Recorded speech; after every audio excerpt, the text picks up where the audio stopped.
The bloody conflict between Israel and Palestinians, or Israel and Hamas, has come to an end in the early hours of Friday. The country that brought peace or the ceasefire between Israel and Hamas is Egypt, along with the President of the United States, Joe Biden. The history of Israel, I explained a few days back in our other video. If you have not watched it, please watch it again.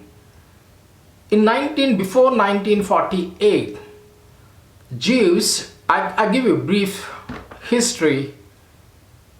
Before 1948, before the First World War, the Jews were persecuted in Europe and they ran towards Palestine, which is called Israel now.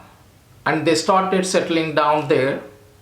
The time the Palestinians were in majority there and Jews were in minority.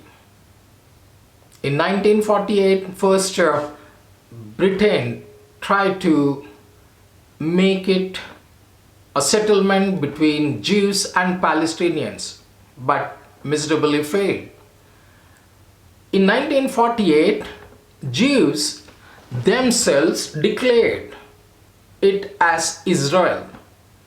And since 1948, they have been gradually grabbing all the area in Palestine, and now a stage has come. Palestinians are in minority and Jews are in majority. Now, as on today, the Palestinians are located only a small strip, Gaza and West Bank in Jerusalem. That too in not the entire Jerusalem or West Bank, only in the eastern side of West Bank. Now coming to the conflict. There have been many conflicts earlier in the last 60-70 years since the time Israel was formed. Now let's come back to the present, how the conflict started, a brief history. On May 10th, once again, the Israel forces or the army or police, they wanted to take over or settle down in East Jerusalem or East Western Bank, where you have Palestinians. They wanted to evict them. They wanted to forcefully take away their lands. They wanted to take away the Holy Land. So the Jerusalem, or we call it as Holy Land, you have all holy mosques, that all holy places for all, like in Israel you have Judaism, you have Christians, you have Muslims, and of course Jews. For Muslims, Jerusalem is important because of Al-Aqsa Mosque. Muslims considered it as their third holiest place after Mecca, Medina in Saudi Arabia. This was supposed to be their holiest place in the world. They don't want to lose that land. And for Jews, now that is the holiest place because the Western Wall, they worship there. And for Judaism, there is Temple Mount. Temple Mount is there. Then you have the Western Wall and Al-Aqsa Mosque. Al-Aqsa Mosque. And for Christians, they believe that Jesus Christ was born in Bethlehem. That is also there. So not only that, that's one reason when the police, Israeli police came to take over the eastern Jerusalem or to take away the place or the land belonged to Palestinians, they got angry, they started pelting stones at the police. And also there was a conflict between Israeli police and Palestinian youth. The police misbehaved with the youth, including the old people, including young girls. And moreover, let's not forget, 10th May is a holy month for Muslims because it was Ramadan. Not only that, and Israel Day is holy for, again, Judaism. That is, the Israel Day is there. That is that is for Jews. Not only that, that's another reason why the conflict took place there in East Jerusalem. There is a place called Sheikh Jarrah that's occupied by Palestinians for the last 60-70 years. And there was a court case in the Supreme Court of Israel, and the verdict was supposed to come. And the verdict may go against Palestinians. Then the Palestinians will be thrown out of their homes, and those areas forcefully the Jews will occupy. We call them as settlements there. So these two factors, one is the Israelis wanted to take over the homes of belonging to Palestinians in Sheikh Jarrah, and the second thing is this holy place, Al-Aqsa Mosque, and they wanted to throw them away from the eastern Jerusalem.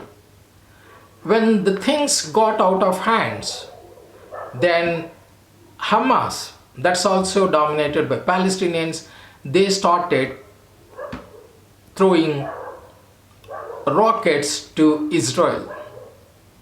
So the conflict began.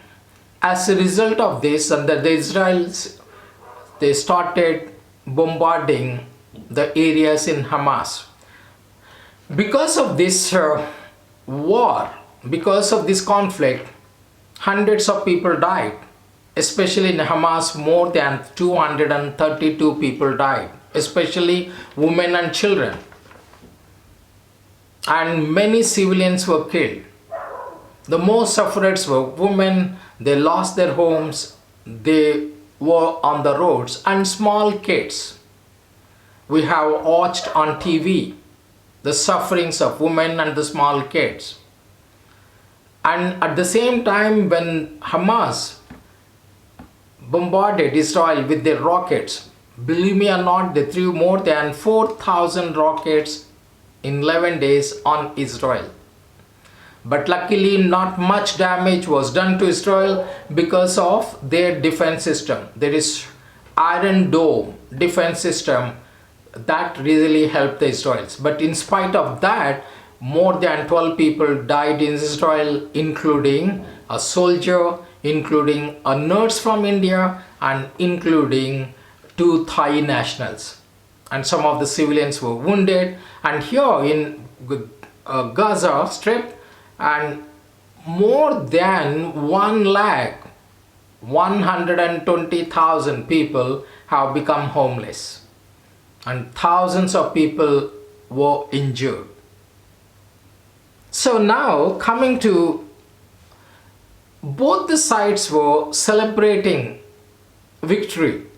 Hamas says they won the war. God knows what they achieved. Israel says they won the war. Hamas says we taught a lesson to Israel. Israel says we taught a lesson to Hamas extremists. Because Israel believes Hamas is a terrorist organization. They compared with ISIS, the terrorist group of Islamist terrorist or groups. Now, my take here, what have they achieved?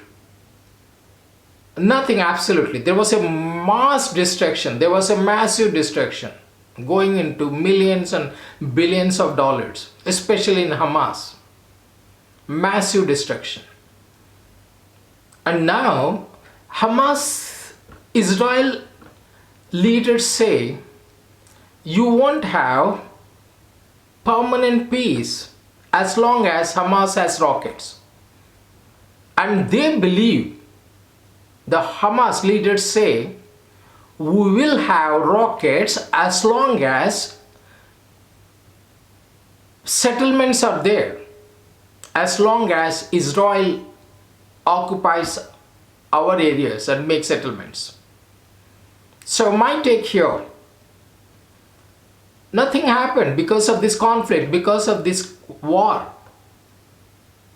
Hundreds of people died. Many have been injured. Civilians have been killed and civilians have been injured for no fault of theirs. So my take here, it happened many times. There were conflicts in past between Israel and Hamas, Israel and Palestinians. But there was no lasting peace. So my take here, because the countries were scared for a moment here, when there was a conflict was getting murkier and murkier, and the conflict was getting nasty, many of the countries were scared, might be it leads to a world war again. Thanks God.